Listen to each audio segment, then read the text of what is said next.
Iceland. We just got here to camp and it's beautiful, the landscape, the birds, the mountains, the moss. It's just green and beautiful, and we're hoping to catch brown trout. So we got together, we decided we wanted to go catch a brown trout somewhere where they're native, and we chose Iceland, and we're ready to catch some of the largest brown trout in the world. They're the tough ones to catch. They're kind of hidden, and it doesn't matter if you're on the trip of a lifetime or in your own backyard.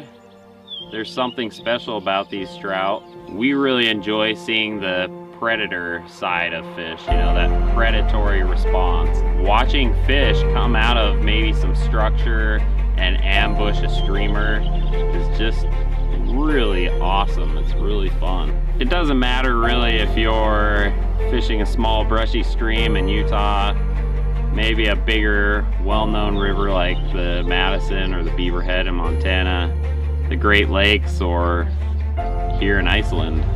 Brown trout are something that everyone can relate to, and it's something that we can find a common talking point on with almost anyone in the fly fishing community.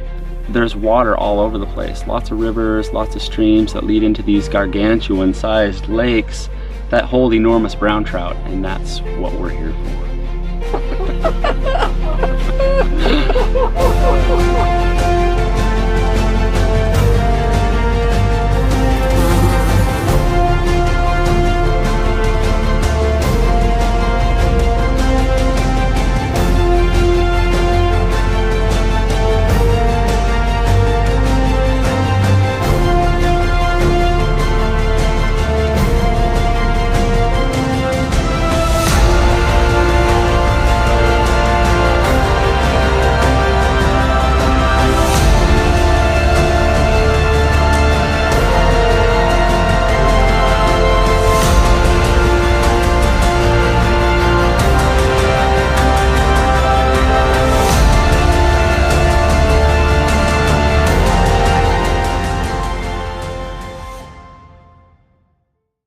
Slökkviliðsmenn björguðu íbúum efri hæðar hússins niður af svölum og þurftu foreldrar ungs barns að láta það falla niður af svölum. So we're going to be fishing in rivers and lakes around Iceland. We're going to be driving around the island.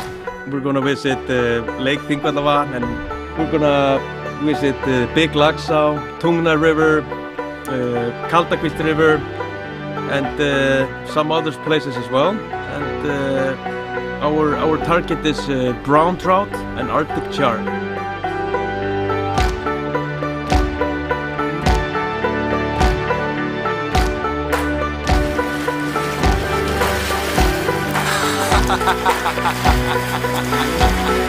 So we were with our guides, Gunnar and Christian, a fish partner, are some of the best guys for brown trout in all of Iceland. It seems like everybody that I know has somebody that they know, who they have somebody that they know, who they know someone that has someone that they know that wants to go to Iceland. And it's been on our bucket list forever to get here, and we finally made it. We're here, and we're so happy. You know, it's kind of tough fishing in Iceland because our arms just got so worn out from catching giant fish all day.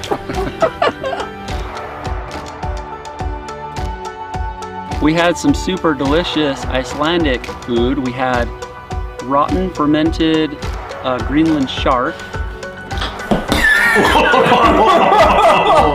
We eat very, very delicious food in Iceland.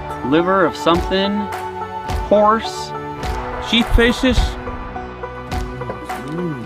delicious. Sheep face jam. Sheep face jam. Schwadschwitzler. Lots of super delicious cuisine. He looked straight at me and he was just like, Okay, in Iceland we have hidden people, the elves. They live in stones. So if you're throwing rocks, and you could actually be throwing part of their house, and so that's part of the reason why Christian was freaking out, because they really do believe that if you're throwing part of the hidden people's homes, that they could curse you and that things could go bad.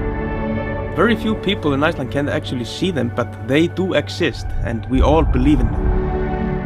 we have to behave very well around them, and because if we don't, if we make them angry, they will put a curse on us.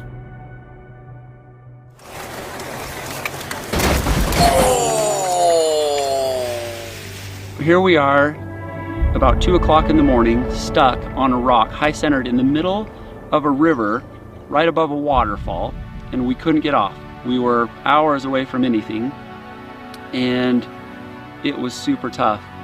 After a long battle with the rock, we finally won and continued home to camp.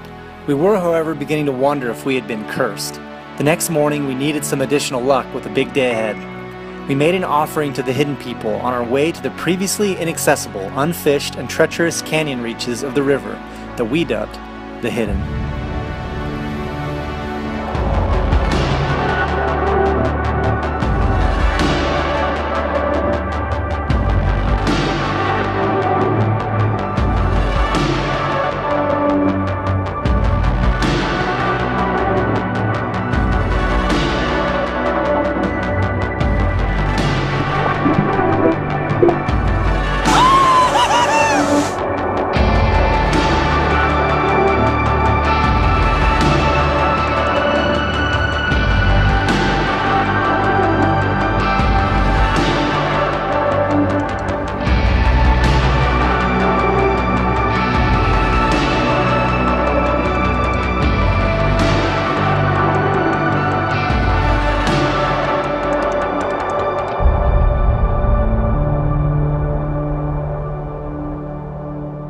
Someone forgot the life jackets, and as a result, we almost didn't do the float in the first place. And it's just crazy in hindsight because it was the most unbelievable experience to float that unfished river in that unbelievable landscape. So our guide Christian told us that there was a possibility of catching some Arctic char. We get distracted fairly easily, so we had to go catch a couple char for ourselves.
Most anglers come to Iceland to fish the lake, and we were no exception. We were excited at the chance and opportunity to catch one of these Ice Age trout, just amazingly big browns, and we were stoked. We're here fishing Thingvallavatn and Lake Thingvallavatn, Lake Thingvallavatn, Lake Thingvallavatn. seriously, like, how do you say it? So here we are on what most people know as Lake Thingvellir, chasing what the locals here call Ice Age trout. Ice Age trout are native wild brown trout that were likely historically sea run, but again now they're landlocked in this huge lake. char are their primary food source, and hopefully we can use some char patterns and catch some monster browns.